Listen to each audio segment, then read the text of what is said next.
Last lesson, I warned you that today was going to be a bit of a heavy theory day because we just need to get these concepts out. And I want to start off by saying that what we cover today actually isn't really complex, but what it is abstract. We have to think in variables and conceptually rather than concrete numbers. So bear that in mind, that's where your thinking is going to happen, not because we're doing lots of actions at once, but because we have to get on board with what's happening here. So first things first, can you please tell me, this is a function, as you can see, voila.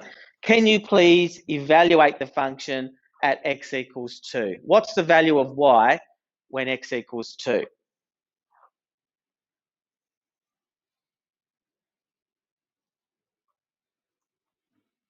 Carry the 3, subtract 1, multiply by pi. It's not 0. Yeah, it is. It's not because of why? What becomes a problem? What's a fundamental operation that... I'm getting complicated already, I don't mean to be. The reason why it's not 0, and I get why you said 0, because the top here evaluates to 0, but the problem we have is the bottom.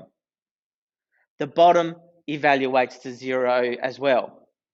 And when we divide a number by 0, what do we get?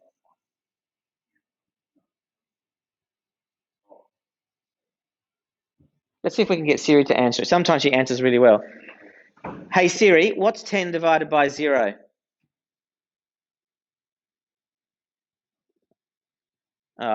She won't say it out loud. She said, the answer to anything divided by 0 is that there is no answer. So that's my answer. Except it's not an answer, but it is, right?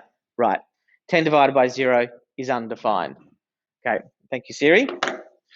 Actually useful for once. So when we divide by 0, it's not defined. Always. You know that, right? So I just wanted to point that out. And P.S., as you move through your mathematics, as you come across more and more functions and algebra study, this will be something that you will see almost automatically.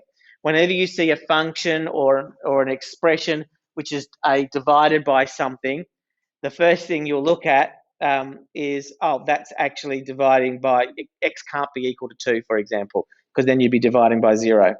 That just becomes a thing.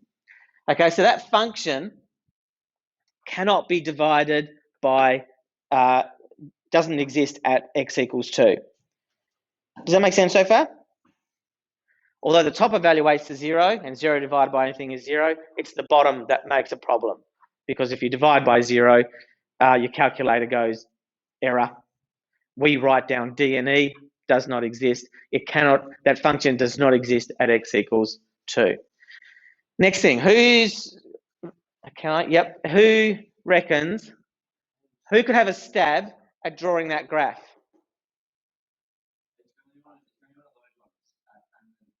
Do you want me to do it, or do you want to come and do it? Give it a crack. We had a look at some of these in the last couple of lessons, didn't we? Yeah, not too sure what happens at 2. One of those rationally functioning things. Is it? We'll see. We'll see in a sec. What's going to happen if you're wrong 2 times in a row? Okay, I didn't know the stakes were that high. I wouldn't have got you to come up if I'd known that.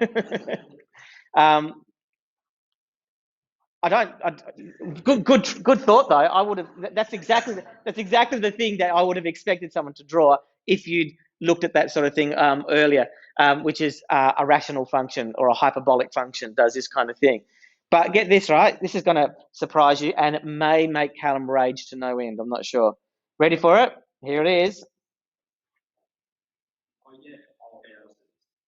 Why?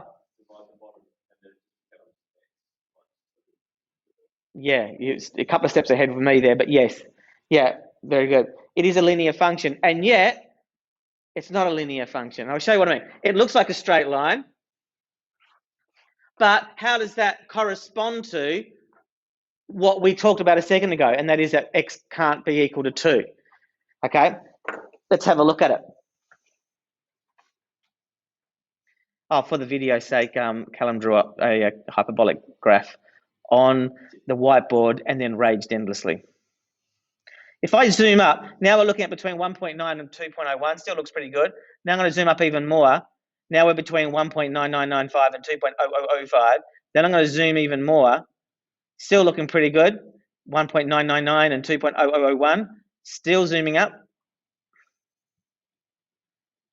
Can you see there's a little bit of a squiggly thing happening here?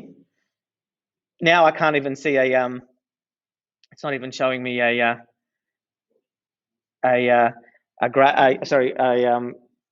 scale on the x-axis, and it looks like that.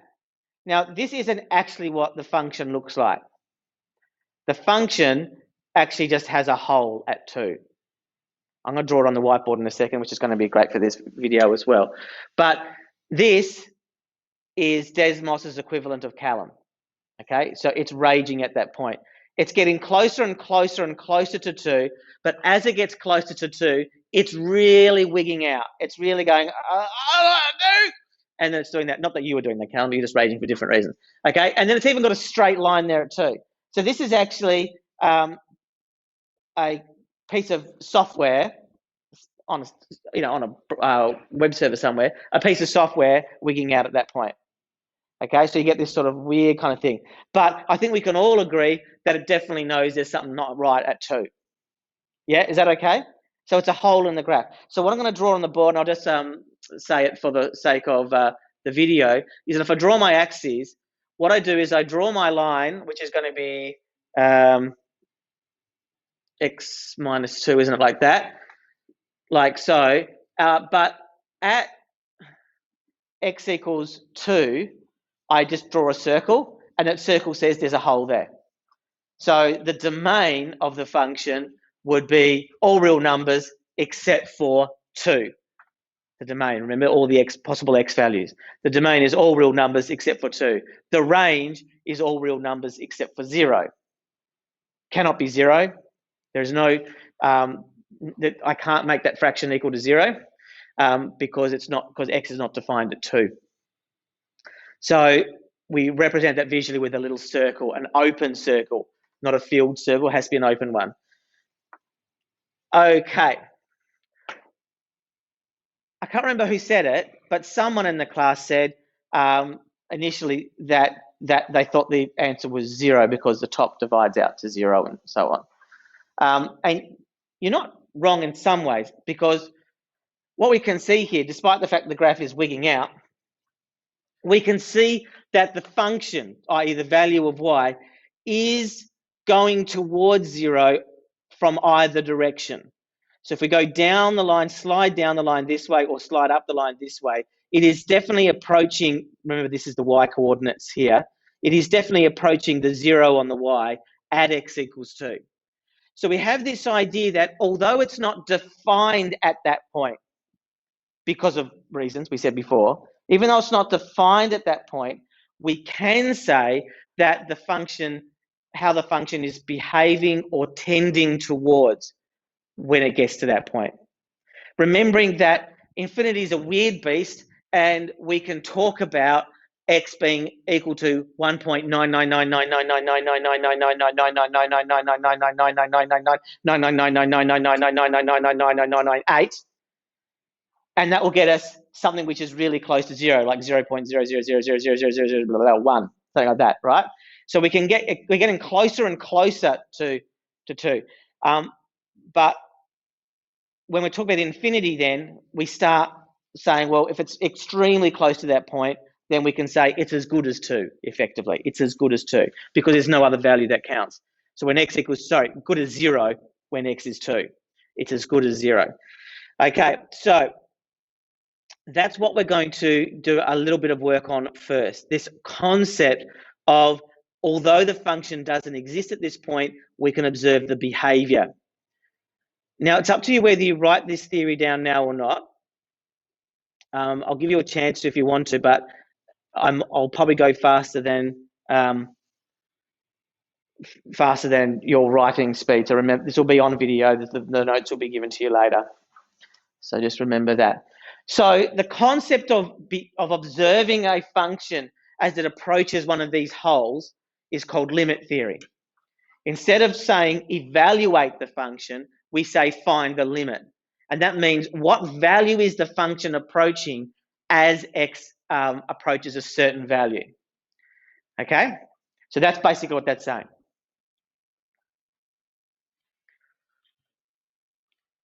All right, so I've given you the example that we had, that we just saw the graph of, which is x squared minus 4x plus 4 over x minus 2. And for any other value other than x equals 2, it's just an evaluation.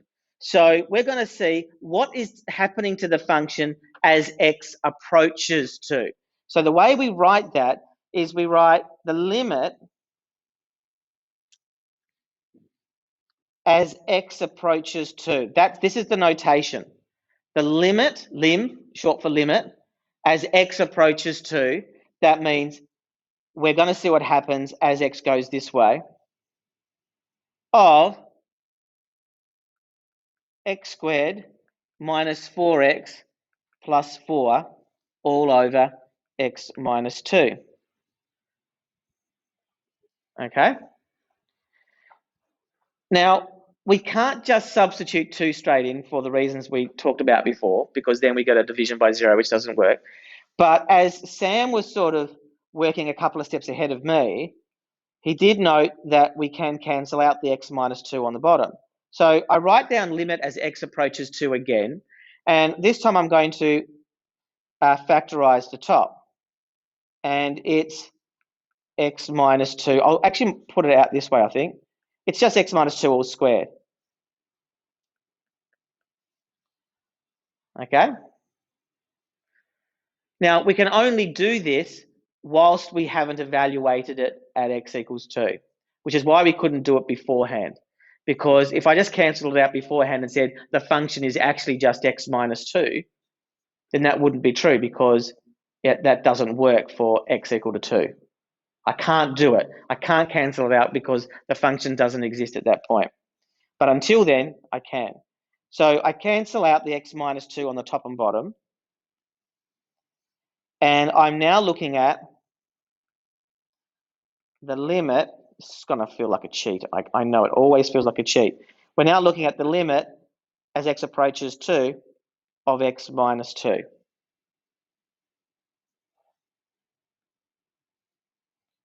Okay?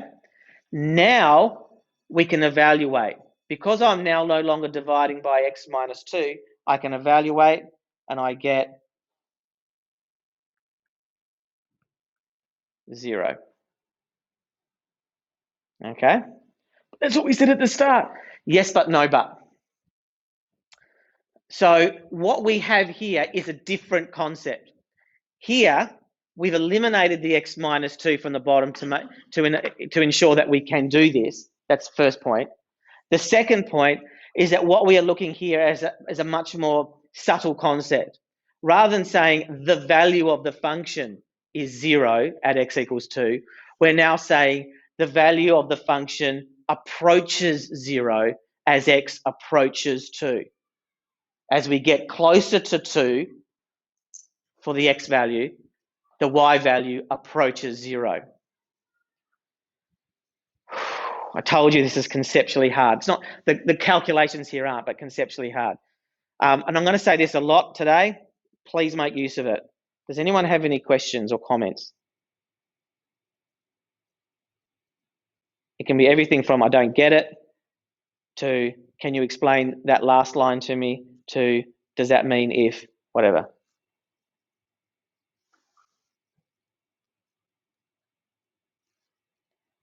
My usual mantra is there's no such thing as a stupid question.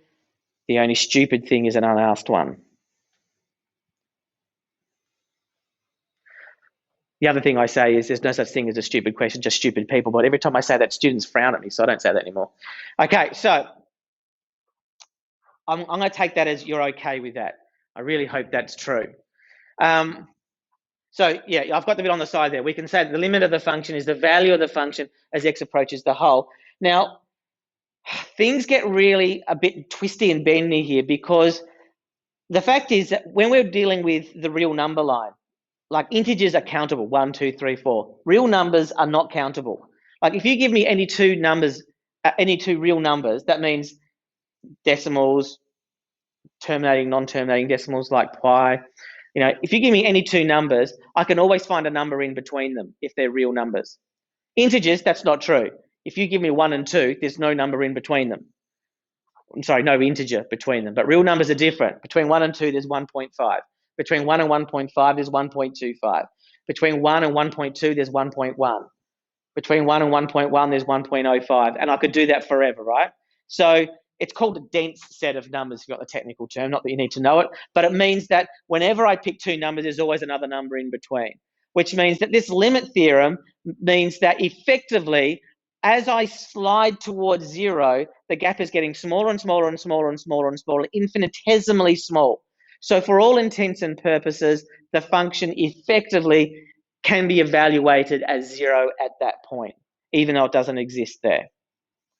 Okay, because the gap is just shrinking to nothing. But we can't just make it nothing, because if we made the gap nothing, we would run into the problem that x minus 2 cannot be, x cannot equal 2, because we can't have a dividing by zero.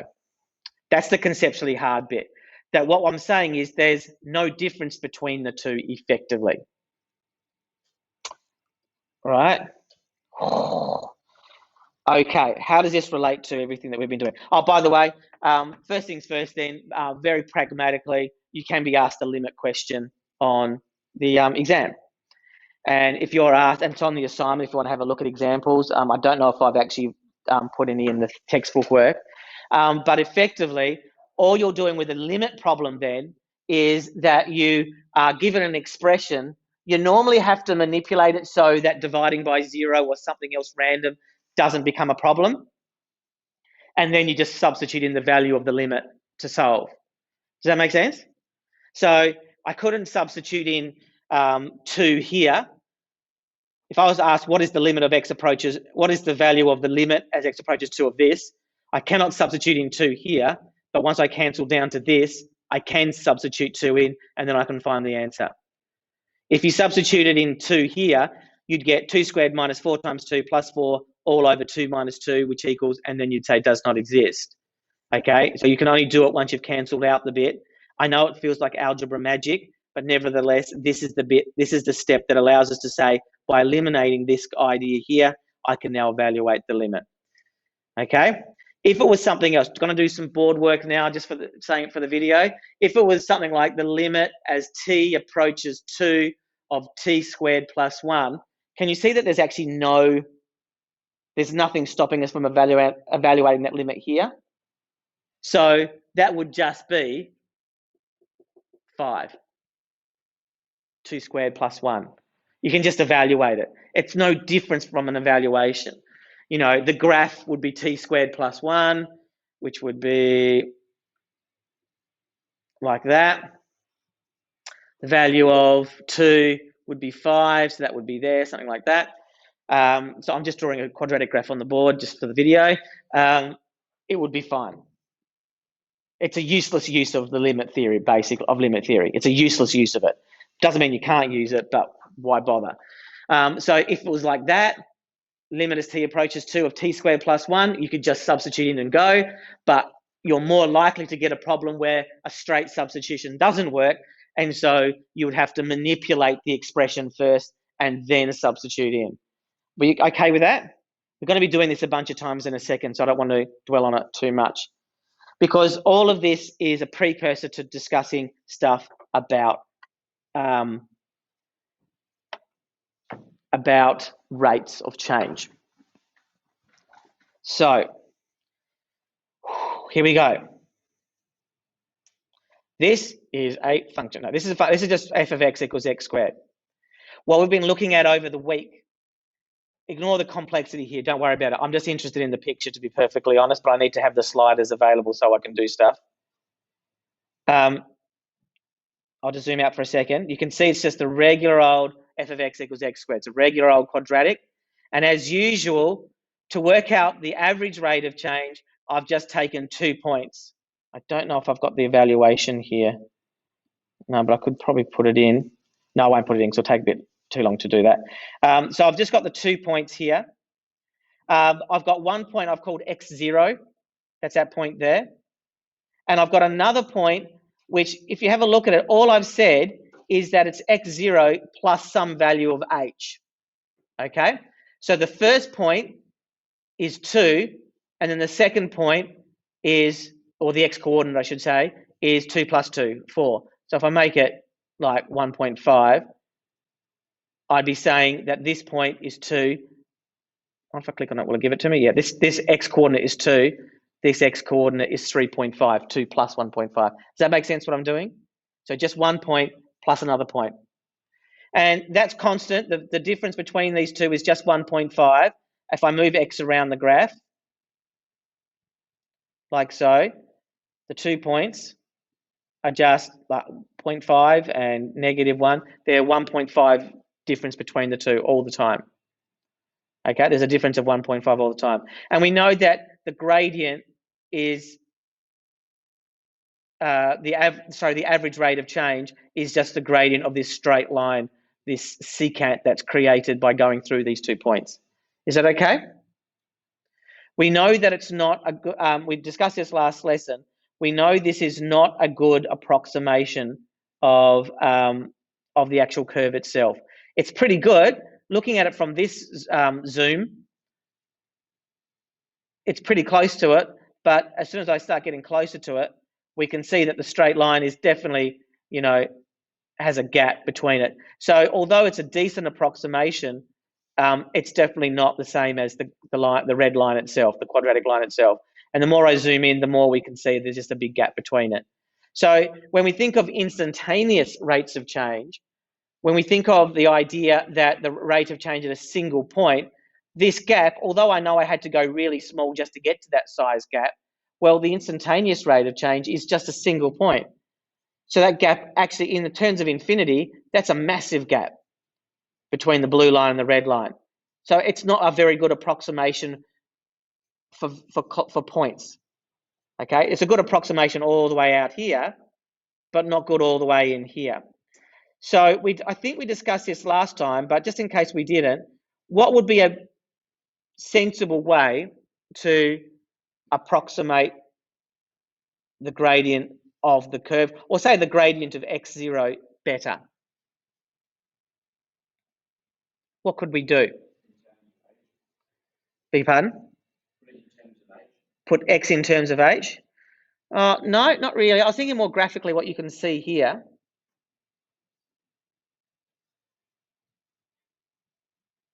Don't know, or too shy? Thanks, Ollie. Yeah, if you bring the points closer together, we're going to get a closer approximation. So what I'm going to do is I'm going to close the gap. So remember, h is the gap between the 2 points. So if I make h equal to 1, this gradient is obviously just an average over a smaller distance, but it's getting closer to the red line. And so therefore, at the point x0, we're getting much, much closer to what the gradient would, the instantaneous gradient would be. And we can keep doing that, and we could keep doing that, and we could keep doing that. Okay. That's really close. So you'd say that blue line is a pretty decent approximation for x0 and pretty much any other point between the 2 points, like so. But again, as soon as I start zooming up, yes, I have to zoom up a huge amount, but nevertheless, as I zoom up, I'm still getting a massive gap. So what would be the ultimate thing to do to work out what the gradient is at that single point? Really, really close? Like 0.1? 0.01? So there we go, 0.01, that's got to be damn close, doesn't it? So let's zoom up on that. That blue line and red line, I can't see a difference. I might not be able to get a difference. I can. So yes, I have to zoom up massively, but again, there's still a massive gap between the lines if we look at it towards infinity. So what could we do? Make it 0.001 or 0.00001? What does this sound like to you based upon what we just talked about 10 minutes ago? Doesn't it feel like a limiting thing as well? So what we need to do is we need to observe the gradient as h approaches 0. Why can't we make h equal to 0? Because there'd be no difference at all. This is a problem because of this. Again, I'm going to the whiteboard because it's easier for me to do this. Remembering that the rate of change, or m, is just change in y over change in x. But if we made h equal to 0, it would be x1 and x1. So there's 0 difference. And so we would end up with whatever the change in y is over 0, which does not exist. Okay, so we can't make h equal to 0. But what we can do is we can observe what's happening as h approaches 0. And if we observe what's happening, we will get the instantaneous rate of change. So we're going to use limit theory to work out what's happening to the gradient. So not what is happening, but not what the exact value is, because we'll always get an error message, but what's happening. Okay, so I'm going to switch over to the notes, and I've got a few pages of notes here. Again, it's up to you whether you want to take them or not, but I'll just take them one page at a time. And we're going to start with just a bit of language first. So this is called finding the gradient by first principles. I remember my math teacher never told me that there was a shortcut until I'd practiced a lot of these problems, and it was so frustrating. And most of you have done Maths Extended now. So I'm just going to say you need to know this first principles approach. It is a bit cumbersome, and you do learn a much faster way of doing it called finding the derivative later by differentiation. So there is a faster way, but this is really important, this understanding step. So first of all, language warning first. So if f of x is the function, we call, I can't remember if we've come across it, but you might have seen it last year. Does anyone remember what we call the gradient function in terms of the notation? No? It's okay. It's not worth dwelling on. F dash of x? Does that ring a bell for people? So the nice thing about that is it is its own function, right? Like, did you say g of x? Yeah. You could call it g of x if you wanted to. It is its own function. It behaves like a function, but we use f dash of x to say it's related to f of x in this way. So it's a notation to make sure we get that it's linked. So if you're dealing with two functions like f of x and g of x, you can say f dash of x and g dash of x, and you'll understand each of those is the gradient of the subsequent functions. Another way of writing this is dy by dx. Does that sound familiar to anyone? Okay, only if you've done Maths Extended last year. It doesn't matter that it doesn't. Now, I quite like the dy by dx notation. This is called Leibniz notation, named after a guy whose name was John Smith. No, I can't remember his first name, but his last name was Leibniz. And I like it because the little d, remember how we used big delta y over big delta x for changing y over change in x? Well, little d is the English equivalent of the Greek letter lowercase delta, small change in y over small change in x. And that's what we're doing, because we're making h really, really, really small until it approaches 0. So it's saying little change in y over little change in x. And we say dy by dx. Or if you're feeling really lazy, dy dx. But you should really say dy by dx. So dy by dx, you don't have to say dy over dx. No one says that. You'd just be kicked out of all the coolest math circles if you said that. I'll zoom out in a second. I just want to get this as well. So as we've been, well, I don't mean to read just what it says. So if we can work out what f dash of x is, what we'll have is a function that describes any point on the line's gradient. Okay, that's what the gradient function does. So f dash of 3 would say this is the value of the gradient at x equals 3. F dash of 0 would mean at x equals 0, f of x's gradient is blah, blah, blah, blah. That's the name of the game here. Having a function which allows us to work out the gradient at any point on the function when the gradient changes. Okay, so it's an instantaneous rate of change. and number 4 there. Because rate of change is effectively delta y over delta x, change in y over change in x, we can use this and limit theory to work out f dash of x. Okay, so this is where I'll just keep it zoomed out now. So I'm looking at slide 3. So this is just formalizing what we did a second ago numerically. So let h be some value a little bit beyond the x coordinate. Okay, so that means, this is what I didn't really show you.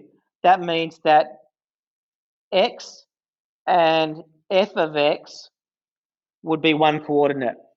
Is that okay? X is just a random coordinate. Therefore, the y coordinate would have to be substitute x into the function and work out the value. So it'd be f of x.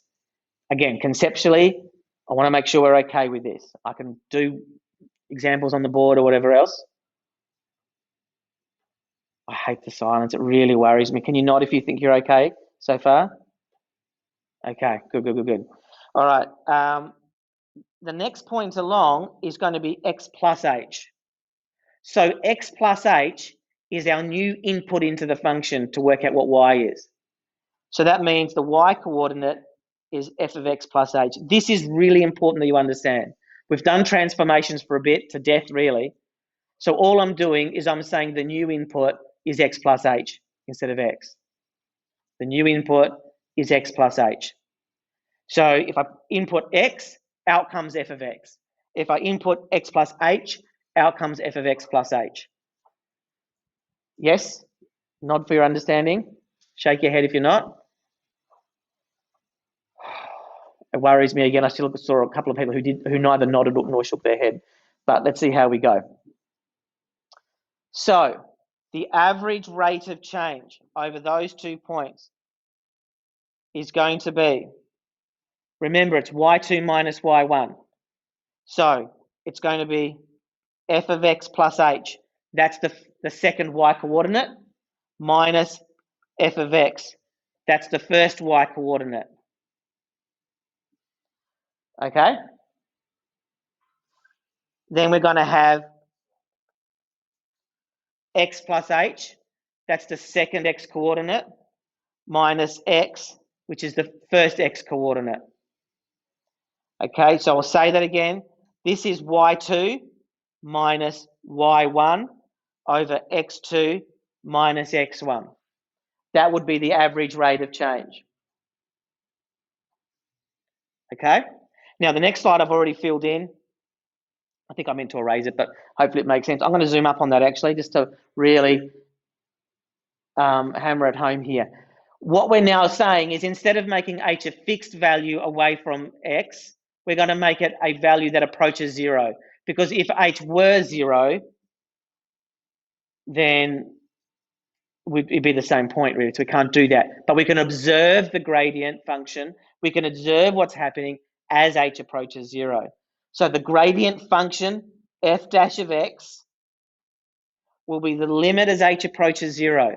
So we're sliding h smaller and smaller and smaller and smaller and smaller. Okay, so it's getting towards 0. So we would have f of x plus h minus f of x on top. So that's just input x plus h into the original function and evaluate, input x into the original function and evaluate, and put it over x plus h minus x. But when I do that, can you see x minus x will cancel out? So we're just left with h. This is called first principles differentiation. This bit here I'm jiggling over here, okay? That's first principles differentiation. The act of finding f dash of x, so using that concept, is called differentiation. Okay, so if I say differentiate f of x, I mean find f dash of x. And if I say differentiate by first principles, I mean you can't use any shortcut rules that you'll learn next week. You have to do it using this. And we're going to go through some examples now. This is the hardest bit. Everything I've done to now is really the hardest stuff. When you see it in action, you'll see it's not too bad. Does anyone have any questions so far? So you remember in our limit theory stuff, our problem is that we cannot evaluate h equals 0 whilst h is in the denominator. whilst h is there, we can't evaluate, because if we did, we'd be dividing by 0 and we'd be stuffed, okay? That's why we need the limit theory. We can't just make h equal to 0. But you can see that effectively, it doesn't matter what the x coordinate is. If I'm just talking about a little bit beyond x here, I'll always get a denominator of h to start with. So let's have a look at some examples. I've got 3 examples, and I've given you the answers already. We're going to show that if f of x equals 3x, f dash of x equals 3. Now, common sense, right? I've just given you a linear function, f of x equals 3x. We also know that the gradient of a linear function is m in mx plus c. So therefore, f dash of x has to be 3, right? Just because we know it. So my point here is not, is this how I would do it? The point is, this is a simple enough example so you can see how the limit theory stuff works. So here we go. Hold on to your, this is something that you might want to write down as you go along, because genuinely research shows that if you write as I'm doing, it helps it concrete it in your head. Don't have to, but I'll give you a moment to do that while I set up the problem.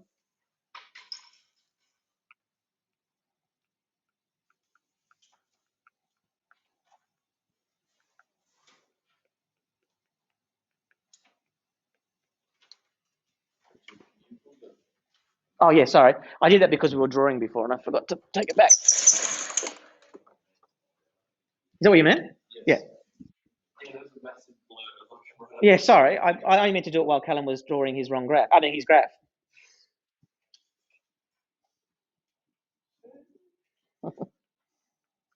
Okay, so this is how we do it. It's the same process over and over and over again. And it's a bit righty. Get over it. You have to do it. Don't shortcut it. Don't start missing out things like denominators or stuff. Just do it like I'm doing it now. So the first thing we do is we write it down. The limit as h approaches 0. Now, the next thing I'm going to do is I'm going to write down that first principles rule. You don't have to do that normally. I'm going to do it for this first example just because it's our first time we're looking at it. So just to remind ourselves, because it's on this first time on this page, it's f of x plus h minus f of x all over h. Now we're going to evaluate. This is the bit that people really get stuck on, but I'm hoping all of that work on transformations is now going to pay off. X plus h is our new input. So we replace the old input x with x plus h. So we end up with the limit as h approaches 0 of 3 outside of x plus h. I've replaced x with x plus h. Okay? That's our transformation. The old out input was x, the new input is x plus h. Minus f of x. Now this has just got the regular old input of x, and so it's going to be 3x all over h. You don't get to skip this. You don't get, it's not that hard, this bit here. You don't get to skip this. This is what you must write. This is not a, oh, it'd be nice if you did, thanks guys. It's a, you must do this. It is mathematically incorrect to miss out bits along the way because you can't be bothered writing the whole thing. Don't do it in your workbook. Don't do it on your assignments. Don't do it on your tests. Don't do it in your exam. You will always write it down. If I find you doing otherwise this is a promise.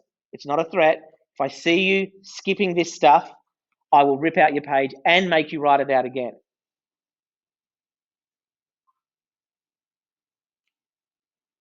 So there.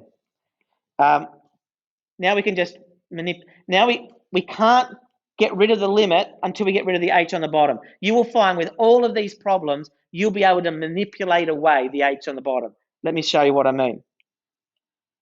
3x plus 3h is the expansion there, minus 3x all over h. That is equal to the limit as h approaches 0 of 3x minus 3x is 0 of 3h over h. We're just left with 3h. We can now cancel out the h's. I love this. So now that we've got the limit as h approaches 0 of 3, now we can evaluate as h approaches 0. The h has disappeared. So if I set h equal to 0, what am I left with? 3. Done.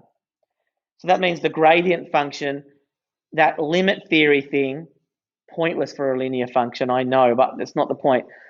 The gradient is confirmed by using that first principles approach. It is 3. What do you think? Is that okay? See if you can work ahead of me for the next example. So we're going to show that x plus 1 all squared, that the derivative is 2 outside of x plus 1. See if you can get, I'm just going to go through it. See if you can get ahead of me if you think you've got the hang of it. If you haven't, just keep on following. So f of x is equal to x plus 1 all squared. Sorry, it's a bit cut off at the top there. Sorry about that. So f dash of x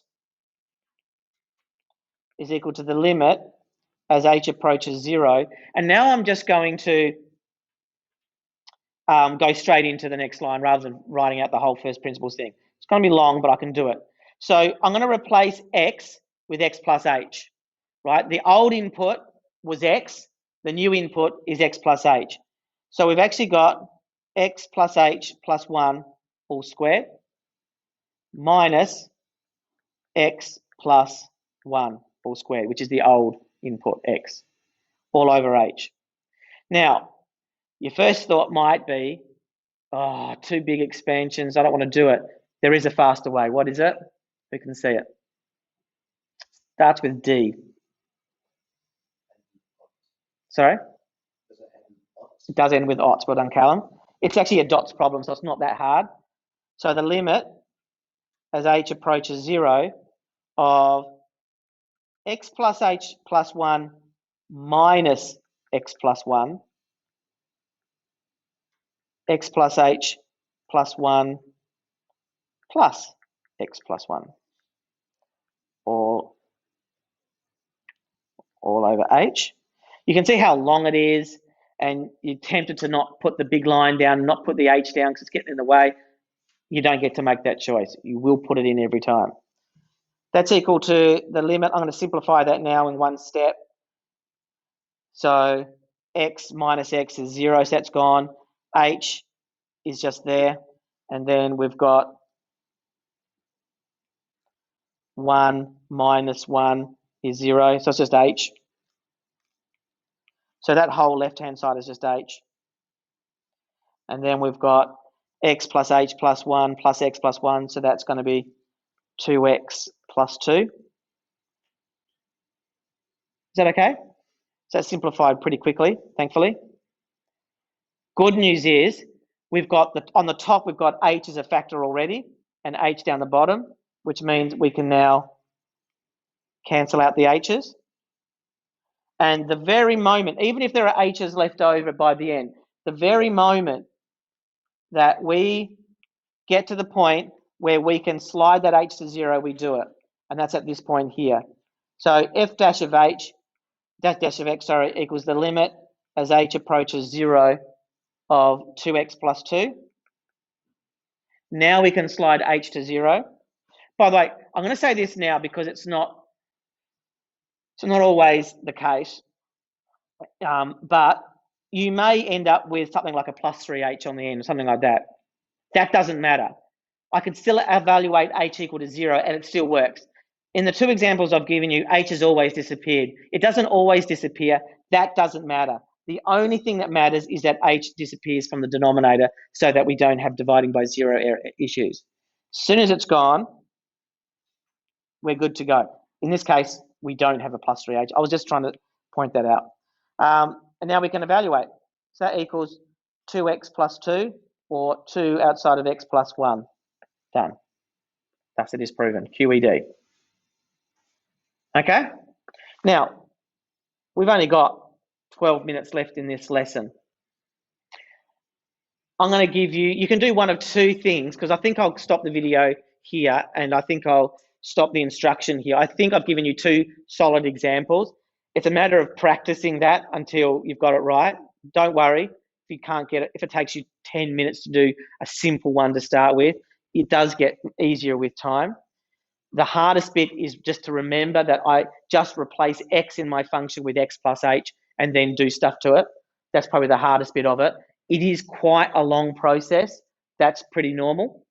So don't be put off by that. You got two things you could do from this point. You could go to the Google Classroom and have a look at the schedule of work, and there are some textbook exercises where you can just practice over and over again from there. If you prefer to, it's harder, and it's not probably something that you'd have to do in an exam. But if you want to have a go at the third example there, f of x equals 1 on x, and you want to try and figure it out for yourself, you could do that instead. That will probably take you a good 10 minutes to figure it out, and you might not even get there by 10 minutes. So either do the third example from this board, or go to Google Classroom schedule and then just do the textbook work as it says, or the work on the assignments instead. Okay, so last thing, sorry, and I'll shut up. So when you look at your assignment sheet, if you're doing the assignment, you will see it says in places differentiate from first principles. That's what it's talking about, using that limit theory idea.